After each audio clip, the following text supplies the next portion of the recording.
नमस्कार, मैं हूं आशुतोष और आप देख रहे हैं टेलीकास्ट न्यूज़। एक शेर मैं पहले आपको अर्ज़ करना चाहूँगा। सिर्फ हंगामा खड़ा करना मेरा मकसद नहीं, मेरी कोशिश है कि यह सूरत बदलनी चाहिए। जी हाँ, जदयू का तेवर इन दिनों कुछ ऐसा ही दिख रहा है। जदयू जिस तरीके से अपने ही सहयोगी दल राजद पर हमलावर है, उससे ये बात साफ है कि जदयू ये बताना चाह रही है कि आप हमारे हिसाब से चलिए, नहीं तो अनर्थ हो जाएगा। ठंड काफ़ी है, लेकिन बिहार का जो है सियासी पारा तेज हो चला है। बिहार की सियासी गलियारों में और आम लोगों के ज़ुबान पर ये बातें अब काफ़ी ज़ोर शोर से उठने लगी है कि क्या बिहार में सियासी समीकरण बदल जाएगा, क्या सत्ता परिवर्तन हो जाएगा, क्या फिर से नीतीश कुमार जो है पाला बदल लेंगे और वो एनडीए के खेमे में चले जाएंगे। चलिए हम आपको एक एक कर इस पूरे मसले पर समझाते हैं। हाल के दिनों में जो ये डेवलपमेंट हुआ है, 2 दिन पूर्व पटना में राज्यसभा के उपसभापति हरिवंश जी आए।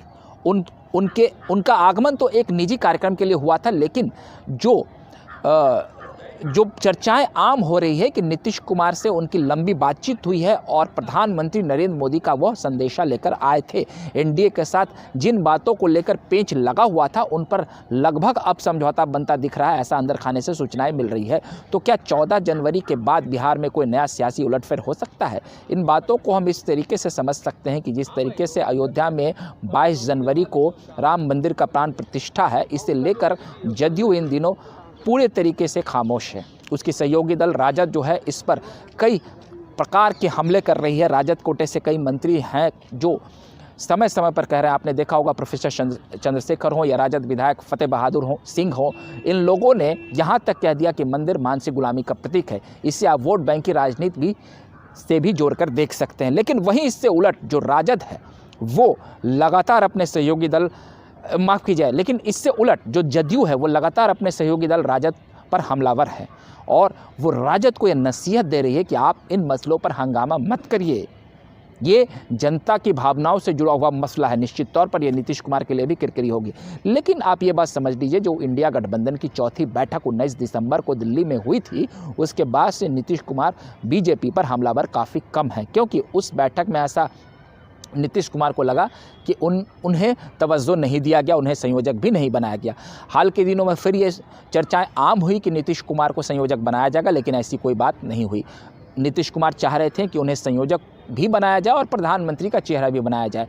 वो अकेले एक ऐसे शख्स हैं मौजूदा दौर में विपक्षी गठबंधन में जो प्रधानमंत्री नरेंद्र मोदी का मुकाबला कर सकते हैं, लेकिन ऐसा नहीं हुआ और कांग्रेस भी नीतीश कुमार पर दाव नहीं लगाना चाह रही है। उन्हें भी उन पर विश्वास नहीं हो पा रहा है। तो अब ऐसे में नीतीश कुमार, आप देखते होंगे कि जिस तरीके से बीजेपी पर हमलावर रहती थी, अयोध्या जैसे इस बड़े मसले पर जो हिंदुत्व की राजनीति को लेकर बीजेपी का सबसे बड़ा एजेंडा रहा है, उस पर वो बिल्कुल खामोश है।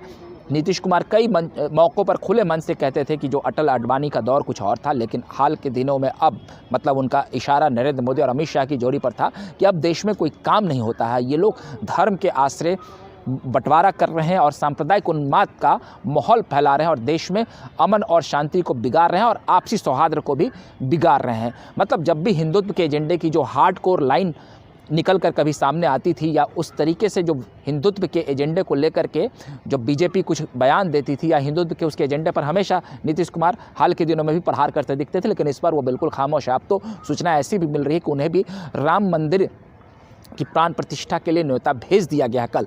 अब वो जाएंगे या नहीं जाएंगे, इस पर अभी सस्पेंस बरकरार है। अगर वो चले जाते हैं तो आप चीज़ों को समझ सकते हैं।